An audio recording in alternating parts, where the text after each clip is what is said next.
கர்த்தருடைய நாமத்திற்கு மகிமை உண்டாகட்டும். நேற்று நாம் தியானித்த வண்ணமாக மாம்சத்தோடும் இரத்தத்தோடும் அல்ல, வான மண்டலத்தில் இருக்கிற பொல்லாத ஆவிகளோடு நமக்கு போராட்டம் உண்டு என்று பார்த்தோம். இந்த வரையிலும் கூட 2 தீமோத்தேயு 2ஆம் அதிகாரம் 3ஆம் வசனம், நீயும் இயேசு கிறிஸ்துவுக்கு நல்ல போர் சேவகனாய் தீங்கு அனுபவி. நல்ல போர் சேவகன், குட் சோல்ஜர். தேவன் நம் வாழ்க்கையிலே அநேக விதமான யுத்தம் போல பிரச்சனைகள் வருகிறது. அவைகளை மேற்கொள்ள நம்மை பார்த்து நல்ல போர் சேவகன் என்று சொல்லி அழைக்கின்ற அந்த அனுபவத்தில் நம்மை கொடுக்க வேண்டும். ஒரு போர் சேவகன் எதையும் யோசிக்காதபடிக்கு யுத்தத்தில் கவனம் செலுத்துவான், போராடி வெற்றி பெற யோசிப்பான். அதுபோல் நம்மை குறித்து தீமோத்தேயுவுக்கு மாத்திரமல்ல, நமக்கும் சொல்கிற ஒரு வார்த்தை, நல்ல போர் சேவகனாய் தீங்கு அனுபவி. பிரச்சனைகள் போராட்டங்கள் ஊடாக கடந்து போவது தேவனுடைய அழைப்பாய் இருக்கிறது. அழுகையின் பள்ளத்தாக்கில் ஒருவன் நடந்து அதை நீரூற்றாக்கி கொண்டாட சொல்லி பார்க்கிறோம். அதனால் அநேக விதமான காரியங்கள் நம் வாழ்க்கையிலே போராட்டங்கள் கடந்து வரும்.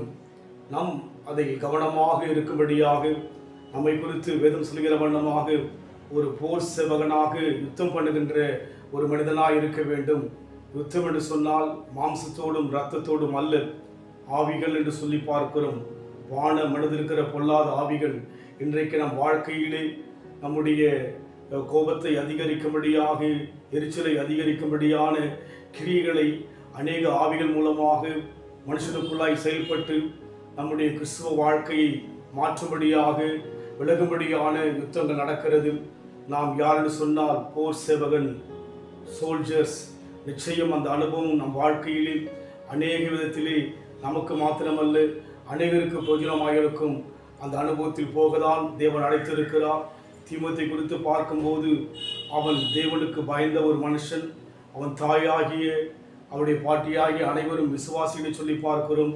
நம் வாழ்க்கையில் கூட நாம் பக்தியுள்ள மக்களாக இருந்தாலும் கூட எல்லாம் நன்மையாக சாதகமாக இருக்கும் என்று யோசிக்காதபடிக்கு நாம் போர் சேவகனாக அழைக்கப்பட்டிருக்கிறோம். அந்த அழைப்புக்கு பாத்திரமானாய் மாற நாம் இப்போ கொடுப்போம். உள்ளாந்த மனிதன் நாளுக்கு நாள் புதிதாக்கப்படுகின்ற நேரம் இது.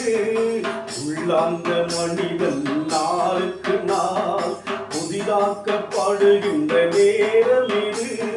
சோர்ந்து போகாதே, நீ சோர்ந்து போகாதே, அது சீக்கிரத்தில் நீங்கிவிடும்.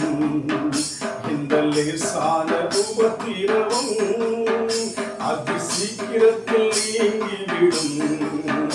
இந்த லேசான உபத்திரவம். நல்ல போர் சேவகனாய் தீங்கு அனுபவி என்ற வார்த்தையின் பிரகாரமாக ஆண்டவரே எங்களை குறித்து ஒரு ஆண்டவரே போர் சேவகனாய் எங்களை நீர் நோக்கி பார்ப்பதற்காய் சோத்திரம். நல்ல போராட்டத்தை போராடி ஓட்டத்தை முடித்து விசுவாசத்தை காத்துக்கொள்கிற அந்த கிருபை வரங்களை எங்கள் யாவருக்கும் தருவீராகும்.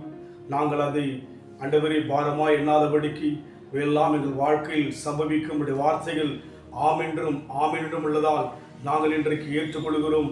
நாங்கள் ஒரு போர் சேவகன், குட் சோல்ஜர். ஆண்டவரே, அந்த அனுபவத்தில் என்னை நடத்தும்படியாக ஆவியானவர்களுக்குள் வாசம் செய்வதற்காக உங்களுக்கு நன்றி செலுத்துகிறோம். பொறுப்படுத்திக் கொள்ளுங்க. இயேசுவின் நாமத்தில் பிதாவே, ஆமென். கர்த்தர் ஆசீர்வதிப்பாராக.